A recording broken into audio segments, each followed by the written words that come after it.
enterprises that have been successful around the world, and even here in Ghana, I won't create any controversy by singling anyone out, but the reason they have done well is that the state that deploys its resources to whatever business it is has taken the view that this is important. Whatever the enterprise is, it's important. In the case of Saudi Arabia, oil obviously is very important because it's the resource they have. In the case of the many Chinese enterprises, it's that the state has decided this is how they want to go. If the government of such a country, pursuing the policy of state-led development, which I argue is the only logical route to development, if the government of any country in that position wants an enterprise to succeed, it will succeed. If they attach the necessary priority, attention, focus, and investment. I would say, though, that the obvious caution is that there's the danger of states being overburdened, of policy of any kind, whether it's development or enterprise, exceeding the capacity of the state. And again, I don't want to be misunderstood, so I'll say this. It's obvious to us, but it's worth noting. In our current circumstance, in Ghana, and I think the same is probably true of South Africa, because I'm afraid one of any of Mr. Mandela's heirs would say, when they hear of state enterprise, I'm afraid the thing that comes to mind is ESCOM, and that's not a good story. But again, if a government wants a state-owned enterprise to succeed and is committed to it, it will succeed. It's a matter of priorities. Right. So it's a matter of priority, and if it truly wants the private sector to succeed, which in the end will transform into growth, then, I mean, it's a matter of priority. But to our lovely audience, your comments and your, Q&A, you have questions, we would want to open the floor for you to do that to our panelists here, so that if there are questions they would actually answer. But, I would want, before that, I would want to touch on the question about education, the issue of education on the continent. From the scratch, from our primary school, are we really giving out the right leadership training and education to our young Africans to understand and appreciate that when they get into public offices or any space of leadership that would lead to economic growth and development, they ought to do that? Are we really, in terms of education? Let me begin with, my man from Uganda, Kisimbo, on this. How is the educational system like in Uganda, which is geared towards transformation and economic development from the scratch? Well, I think the challenge with our education system, not only in Uganda, but across Africa, pretty much is the same. Talking about Uganda, when we go through the entire school system, we are conditioned to studying, of course, European history, and these are the things that basically don't concern us. Currently, there is a review of the curriculum in Uganda, and what is being done is to try and prioritize vocationalization of our education system, as opposed vocationalization of our education system, as opposed to going through the entire education system up to university. When you go out, you begin roaming the streets, looking for jobs, and you can hardly do anything for yourself. So the priority area for Uganda right now is the vocationalization of our education system. Okay. Prof, in Ghana's situation, you have been at the helm of affairs in governance and technology-wise. How is the education system really contributing to the transformational leaders that we need in our businesses and our institutions? Well, let me talk about the mindset and the culture of the people. For example, state enterprises will fail when people who are responsible appoint their friends, their cronies to head those institutions, and when things don't go well, they are unable to sanction them. So that is That is part of our culture. So education, we have to get strategic thinking as to what you want to achieve, not only for this generation, but for future generation. Because we keep on saying that, oh, Ghana is well endowed with natural resources. We have gold, we have diamond, we have timber, and so on. But I want to stress, and I say it all the time, that natural resources have no natural owners. Can you please repeat that again? I say natural resources have no natural owners. The owners are those who have the money, the skills, the technology to exploit those resources for their use. For example, you gave the example of oil. If we have oil in this country, I think in this country, and you have only 17% of the resources, then who owns the oil? If we have gold and we have access to only 10% or 15% of the gold resource, who owns it? So that is the thinking that we should have. The same should go about what we have. And you asked about data, you know. What data do you have on our mineral resources? How much manganese do you have? At what rate are we exporting it? How much will it be exhausted? How much of iron ore do we have? What can we do with it? What can we leave for the future generations? You know, these are things that we have to think. In Ghana, we find something, we find lithium, who will buy it? Let's sell it. So, and education too, you know, the minds, if you go to certain countries, one country that I know very well of, the mindset of every student is that, look, I'm learning something, what can I apply, what can I gain from it? For example, in Germany, until recently, only about 15% of the students wanted to go to university. The rest wanted to do technical training, vocational training, so that they can work in a lot of the technical institution, factories. But in Ghana, we don't have those technical things. So if we are stressing TVET education, after the TVET, where do they go? So we have a lot of work to do. Get things established, and then the students should have the mindset that I'm learning, and what am I going to do? Every time you have to ask yourself, what am I going to go out to do with what I'm learning? All right. And that's how we have to approach it. Right. So this is indeed the conversation is getting interesting, and of course thought-provoking as well, giving each and every individual to have the mindset of transformational leadership and how he or she can actually contribute to the economic development of our dearest nation. Of course, this is the maiden edition of the Nkrumah Mandela Leadership Conference under the theme, the Osagyefo and Madiba, the Global Africa in Search of Transformational Leadership in the 21st Century. Ladies and gentlemen, at this point, I would also want to throw the conversation to you, our lovely audience, on all social media platforms, as well as those of us in person here. Any question to...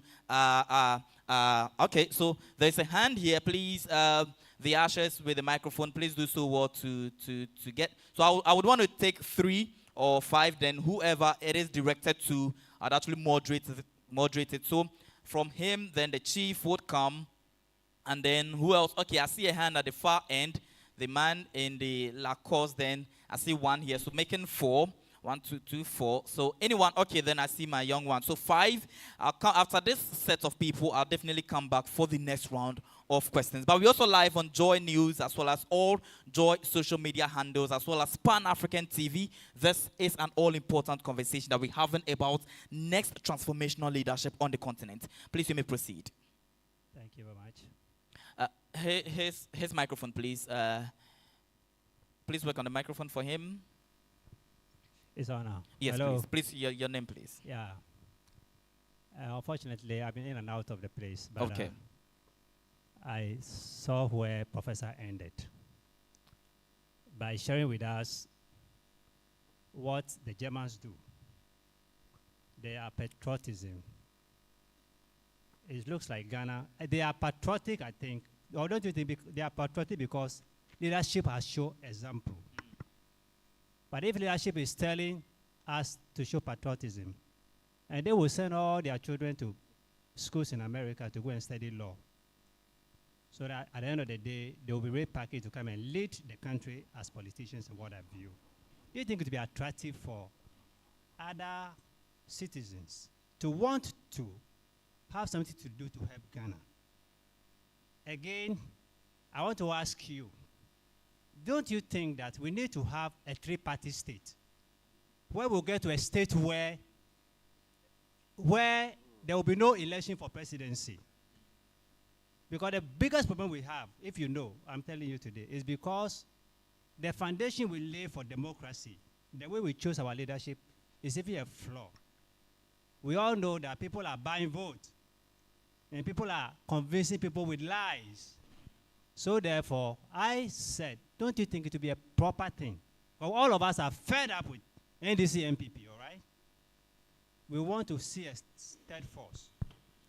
So I am suggesting that, don't you think that CPP have to repackage itself properly? They have ruled this country long enough. Now we have half NDC also ruled this country long enough. Right. The NDC ruled this country long enough. Don't you think it would be a proper thing to have a three-party state, number one? Then also change our system of electing presidential candidates. And if you don't understand the question properly, I will throw more light on what I mean. I've done a paper to Parliament on that regard. Okay. And I will expand it. So if you don't get the question right, let me know so I'll come back to it. Very well, please. Very well noted. So you give it to the chief. Hello. The chief has a question. The chief next. Then from him, I think the gentleman at the... Okay, so the gentleman at the top. Chief, please, you may proceed. My name is Nana Kweku Ejiri, JP the third. I am the Achampimihini of Cape Coast. My question goes to Professor Akosa. Professor from Boating. Okay, Professor from Boating. Yes. Professor, I believe that all of us are aware that when something we have is spoiled, we need to fix it. Let's say, for instance, if you have a television, the television has a faulty in it, you take it to a shop and they refix it so that you can be able to reuse it again. Now, my question again is that we have Ghana Airways. It's no more. There was a purpose of creating that. We have Black Star Line Shipping Company. All this were created by Osagyefo Dr. Kwame Nkrumah, the Gihawk, and all the companies that this fine gentleman created. It's no more. So I'm asking, is there going to be a time that we are going to be able to have them back? Okay, so are we going to have a time we'll have them back? Now, I mean, my dear panelists, we want to take the first 5 rounds, and then from there, please, the very top. Okay, there is one guy here. Okay, I think he was the one. One to then, you be a very fit person. Oh, okay. Okay, you can go ahead. Hello, good afternoon. Good afternoon. Yeah. So my question is very simple. You see, our forefathers started the agriculture, that's the plantation of the cocoa, farming, the cotton, the beans, and the ginger. So, I mean, those that are not exposed to education, those in the, the rural areas, in the villages, who are not yet exposed to education, is there any policy that is being made to them to help them advance in their cultivation of crop or rather farming or fish farming? And is it going to be beneficiary to them to help the country in terms of exportation to increase its per capita income? Thank you very much. All right, thank you. Policy to engage farmers in the rural areas to ensure that we make good use of our... okay, so there's the third. Okay, the guy, okay. I think the guy at the very top, the guy with the... Okay, thank you very much. My name is Anan Benjamin. Okay, okay. And I have a question. The environment is a product of the mind. What we see today in Africa is a product of how we have applied our mind to our environment and our resources over a period of time. My question to the panel is, what can we do different from what we have done for the past 60 years so that the generation that will come after us will give us credit for doing things different from the generation that came before us. Thank you. All right, so our mindsets, doing things differently from the generation before us. So that's the fourth one. Then I think our very last one, okay, I think we'll definitely come back here for the second round of questions. But I think there is the guy in the, okay, he has the microphone now. Can you hear me? Yes, please, you can go ahead. Okay, good afternoon. Permit me to speak Pidgin English because of its relevance to African struggle. Prof, thank you very much. Thank you to the organizers. I must say, as it good say people come here today, you go see say plenty empty seats there, and we're talking about Africa. Plenty people there outside of the campus that requires this discussion, but they are not here. So we can do better by ensuring that we promote our programs to our people so that they are here to listen to what is required to move this continent forward. Let me touch on what Prof here said, the one at the extreme right. The craze over privatization and capitalism started in the 1970s. It started with the first oil crisis of the 1974 and the subsequent one of 1979. And the IMF, the Bretton Woods institutions, came up with this craze of structural adjustment policy program, which at the very core of it is the privatization of all public sector. And that has actually brought more harm than good to African countries. And in my opinion, I would advocate that it is high time that Africa begins to play a major strategic role in the global affairs of the world. And it might start with, for example, the BRICS, which is moving away from these Bretton Woods institutions that have put us into traps rather than solution. Secondly, it is important also to push forward what Prof has said concerning this thing about the private sector-led development. The fact, like he stated, that something is used over and over again does not make it correct. And it's a problem to make Africans think these days, especially the educated ones, regardless of your PhD. It is very difficult because once it has been stated over and over in overpriced conferences, and this idea of summit diplomacy is carried along as though we were doing something good, it makes it look good, but it is not. Thirdly, we must start with things like, in the bookshop of the Premier University of Ghana, you do not have Nkrumah's book there. I went there to buy Nkrumah's book. For example, a book like Neocolonialism, The Last Stage of Imperialism, which is alleged to be one of the highlights of Nkrumah's scene against the international community that led to his kicking out, I think, 24th of February 1966. You don't have his book. Rather, the only book I found about Nkrumah was a book written by one American journalist, Rodney David or something. It is a shame. It is a shame. And there is no justification for that his book should not be here. It's a shame. Okay. Well, very well noted, because I trust that the Institute of African Studies must be really concerned that, in the library of the Premier University of the land, we do not have Nkrumah's book. But I trust maybe it may have run out of, store. But I'm pretty sure the school will definitely have. But let's make our panelists actually respond to this, because I understand we have very few minutes to actually move out of here. But from there, then we'll actually continue with other sessions. But Prof, I would want you to actually begin with some of the questions that you would actually want to touch on patriotism, because the leadership in Germany actually proved indeed to be patriotic. Therefore, their followers would obviously follow through.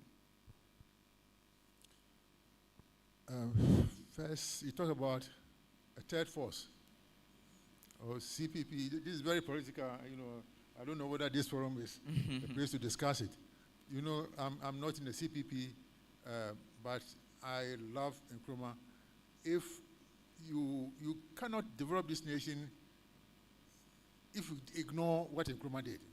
You be in a mess. But if Ghanaians are fed up with what is happening and they want a third force, it's up to them. Okay, it's up to them. Yes, and then I also want to talk about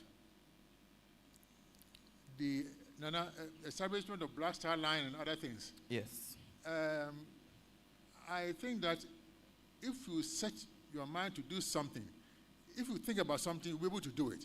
If the government wants some of these things back, it can be done, either by the government or assisting the private sector to do it. I think it's possible. So, but the young man somewhere said, agriculture in the rural areas. No, yeah, that formal education, how can we help the people not exposed to education? I think that's you are lucky Kusi Pride is not here for saying that. How can we help those who are not exposed to education? What education are you talking about? Formal education or non-formal? See, the farmer, I learned a lot about agriculture from my mother who never went to school. She taught me a lot. So let's say you can say, how can we help farmers who did not have formal education to have access to certain things? That is why we have agricultural extension officers who should go around and teach people and help people how to do their farms well. So maybe I'll stop here for others to. Okay, very well. So there's the question about mines to resources and what we really should do, as well as the IMF, how they've actually placed us in a box. Let me begin this one. Let me make Mr. Kwabna Mensah actually, respond, and we have the man from Uganda do some justice as well. Okay. I won't necessarily respond to each of the questions, but Sure. well, maybe a comment. Since Professor Frimpong Boateng began with a comment on the CPP, let me say, full disclosure, I am a member of the CPP. Okay. But I think that as much as possible, this conversation about leadership and ideas should be non-partisan. As much as possible. Particularly when it pertains to economic development and industrialization as well. Exactly. We need to depoliticize the development agenda.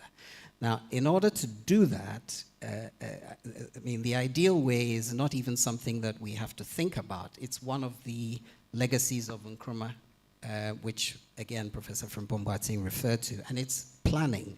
The word has not been emphasized enough.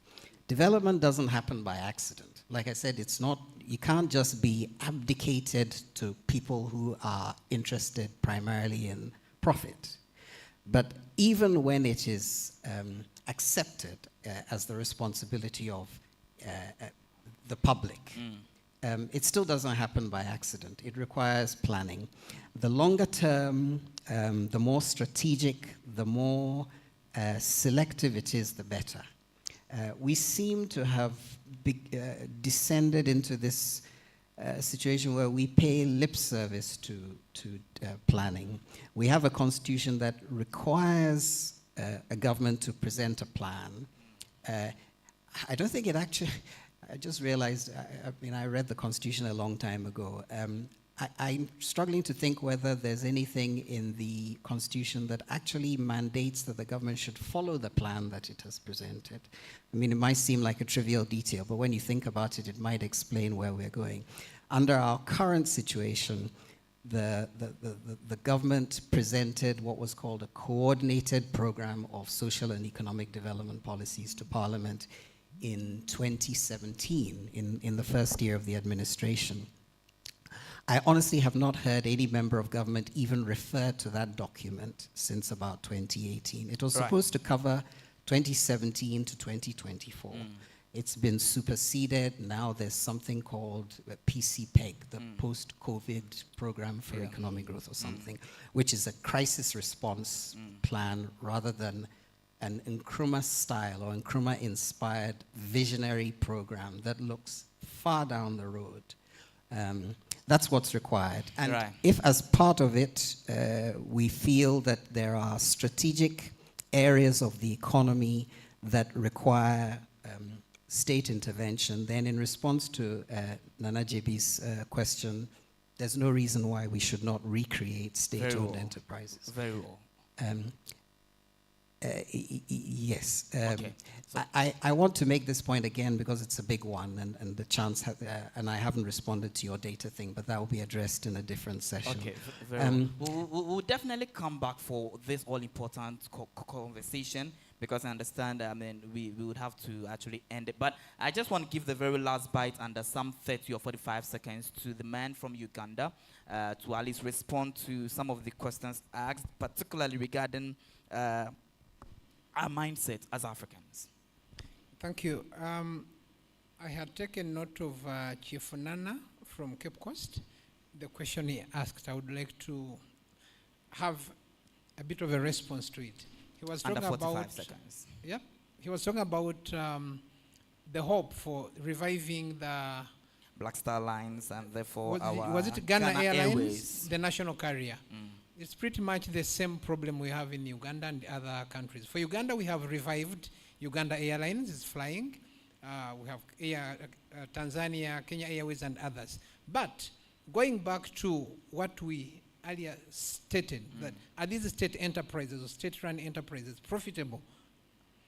You see, what happens even if Ghana Airways was to be reinstated, it would still collapse, in my view. Looking at the current situation in Africa, you see, unless we have a unified airspace, once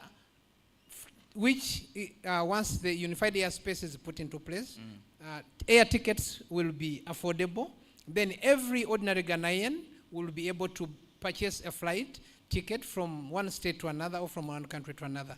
Okay. But what happens currently, almost all national carriers across Africa, with the exception of Ethiopian Airlines, they're all operating in losses. Okay. So much as we strive to revive these national airlines, it is better we push for a unified airspace, which would give room for cheaper tickets for people to travel. Only then can airlines be profitable. Thank you. Okay. Thank you very much to our panel discussants and our panelists. Thank you so much. We truly appreciate. Please give it up once again for them. From our very far left is Kwabena A.A. Mensah, who is a database management and information technology consultant. And then we also have a man from Uganda in the person of Honorable Kisimbo Ronex Tendo, who is a youth activist from Uganda. Thank you so much. And of course, our very own indefatigable, our very own patriotic man, a man who has come under so much criticism but still has the country at heart, in the person of Professor Kwabena Frimpong Boateng. Thank you so much. A heart surgeon, founder of the Ghana Cardiothic Center and former Minister for Environment, Science, Technology, and Innovation. Ladies and gentlemen, we're taking a breather. We're taking a quick break, and then when we're back, for some break, and then we'll be back around 2:55, I understand, and then we continue with the session. But trust me, this is an all-important conversation about the next transformational leadership that we need on the African bloc, that indeed we have our resources, we have the world's arable lands, therefore the development of the world is hinged on the African continent. So we need to take our resources in our own hands and then develop it to the fullest. My name is Christopher Aticho, and I've been your humble moderator and, of course, your master of ceremony. I will be around. We'll definitely come back. Please stay with us. So you can have interaction. We're breaking for now, and also on TV as well, we'll be breaking, and we'll definitely be back at exactly 2:55 as well. Prof, thank you.